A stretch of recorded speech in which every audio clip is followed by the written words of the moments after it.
Cerita pendek Timun Emas dari kelompok 3. Selamat menonton.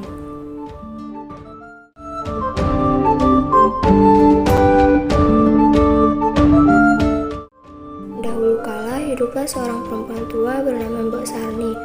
Ia hidup sebatang kara dengan mencari kayu bakar setiap hari untuk dijual ke pasar.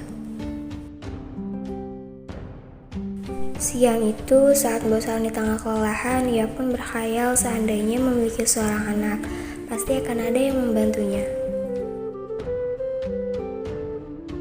Saat itu juga, raksasa besar muncul di hadapannya. Raksasa itu berkata, "Di mana anakmu? Biar aku makan sekarang." Mbok Sarni pun menjawab dengan nada gemetar, "Anak, aku tidak punya anak." Kemudian raksasa itu memberikan kantong kecil berisi timun emas. Tanamlah biji timun emas ini. Di dalam timun itu akan muncul seorang bayi. Rawatlah, dan pada umur 6 tahun aku akan datang menagih anak itu. Sesampainya di rumah, Mbok Sarni melaksanakan perintah raksasa. Ia menanam biji itu di tenggalan miliknya yang kecil. Seiring berjalannya waktu, tanaman timun emas tersebut tumbuh subur dan mulai berubah.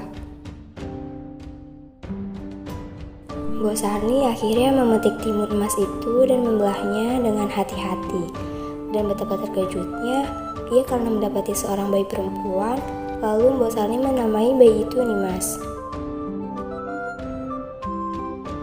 Nimas tumbuh menjadi anak yang berbakti dan cekatan. Nimas selalu membantu Mbok Sarni setiap harinya. Saat timun emas berusia 6 tahun, raksasa pun datang menagih timun emas kepada Mbok Sarni. Mana anakmu, nenek tua? Aku sudah tidak sabar memakannya.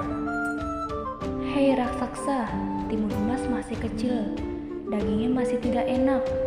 Datanglah 2 tahun lagi, dagingnya pasti akan lebih enak. Suatu malam, Mbok Sarni bermimpi. Di dalam mimpinya ada seorang pertapa yang memberi pesan agar Nimas pergi ke atas gunung dan menemuinya. Ia menceritakan semua pada Nimas tentang janjinya dengan raksasa. Mbok Sarni menyuruh Nimas pergi ke tempat pertapa itu. Nimas yang patuh segera menuruti perintah ibunya. Ia akhirnya menemui rumah pertapa itu. Sang pertapa lalu memberinya 4 kantong yang hanya boleh dibuka ketika Nimas dalam bahaya. Namun, saat sampai di rumah, alangkah terkejutnya, raksasa sudah menunggu. Nimas segera pergi berlari dan sang raksasa yang melihat menjadi marah dan mengejarnya. Nimas pun membuka kantong pertama yang berisi biji timun. Lalu muncullah timun-timun yang membuat raksasa berhenti dan memakan timun-timun itu. Namun, raksasa kembali mengejarnya. Saat itulah Nimas menaburkan kantong kedua yang berisikan jarum. Dan muncullah hutan bambu yang lebat dan runcing. Nimas gelisah karena raksasa berhasil melewatinya. Pada kantong ketiga yang berisi garam, dalam sekejap muncullah lautan luas. Sang raksasa berusaha berenang secepat mungkin. Saat raksasa sudah berhasil melewati lautan, ia pun berteriak, Hei, jangan lari timun emas. Dalam hati Nimas, ia menangis dan memohon pada Tuhan untuk melindunginya. Ia pun menaburkan isi kantong terakhir yang berisi terasi.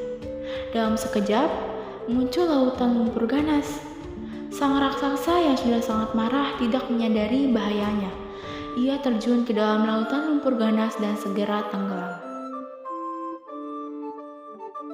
Ya Tuhan, terima kasih telah menyelamatkan aku dari raksasa jahat itu. Akhirnya, Nimas dapat kembali ke rumah dan Mbok Sarni menyambutnya dengan tangisan bahagia.